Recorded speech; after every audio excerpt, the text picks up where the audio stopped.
Dear viewers, good evening to all of you.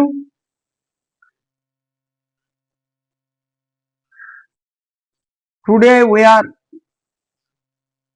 going to discuss the important area spelling and grammar.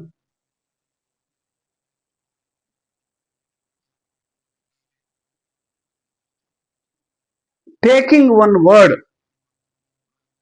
containing IE or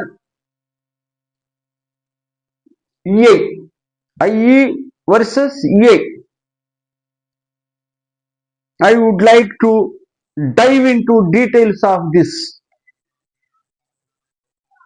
important and complicated word.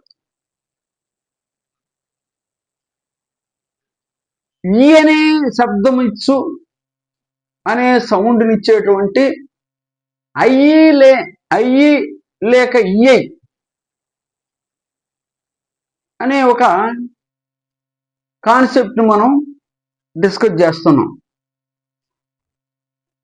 వాడే పదములో C లేనప్పుడు ఈ అనే శబ్దం ఇస్తూ ఉంటే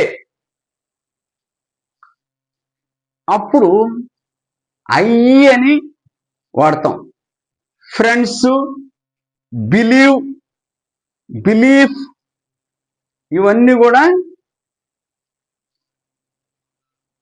ఈ పదాల్లో సి లేదు కాబట్టి ఐఈ వచ్చింది. ఈ రెండిట్లో కూడా ఐఈనే వచ్చింది. ఈఐ రాను, ఐఈ వచ్చింది, సి లేదు కాబట్టి. ఒకవేళ పదములో సి కనపడింది అనుకోండి,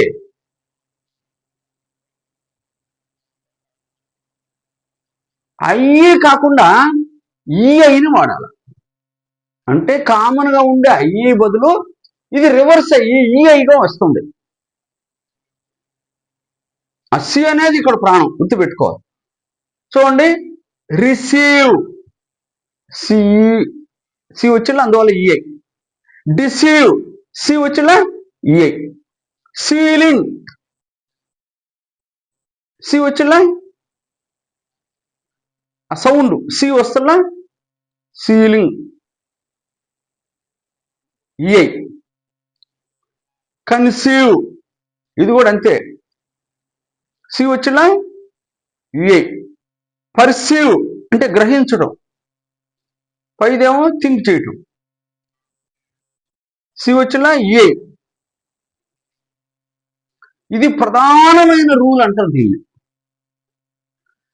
పదములో ఐఈ ఎప్పుడు వాడాలా, ఈఐ ఎప్పుడు వాడాలా, ఈ అనే సౌండ్ రావాల్సి వచ్చినప్పుడు. దీనికి ఎక్సెప్షన్స్ చూడండి. ఇక్కడ సి రూల్ దగ్గరకు వచ్చేటోడికి రేన్ REIGN అసలు సి లేదు, అయినా కూడా ఈఐ అన్నాడు. హెయిర్ అంటే ఏర్ అంటారు, ఏర్ వారసుడు, ఏర్ HEIR. వీడ్ అంటే అన్యూజువల్ అని, అసాధారణం అని, అసహజం. లీజర్ సి లేకపోయినా ఈఐఏ వచ్చేసింది ఇక్కడ. దేర్, ఈదర్, నీదర్, నీబర్ ఇక్కడ సి అనేది లేకపోయినా కూడా ఈఐ అనేటువంటిది వచ్చింది, గమనించుకోవాలా. అంటే అక్కడ ఆ పాయింట్ చూసాం, ఇక్కడ ఇది చూసాం. ఇక్కడ ఈ రూల్ని అన్ని వేళలా ఫాలో కాదు, ఎక్సెప్షన్స్ కూడా ఇచ్చా. పరీక్షల్లో ఎక్సెప్షన్స్ కూడా కాన్సన్ట్రేట్ చేస్తూ ఉంటాడు వాడు. మనకి ఇది నాలెడ్జ్ ఉందా లేదని అబ్జర్వ్ చేస్తూ ఉంటాడు స్పెల్లింగ్స్. ఇంతటితో ఈ కాన్సెప్ట్ గురించి ఆపేస్తున్నాను. దీన్ని గమనించవలసిందిగా కారణమైనది పరీక్షల్లో స్పెల్లింగ్ మిస్టేక్లో గమనిస్తాను. Thank you very much for your being with me.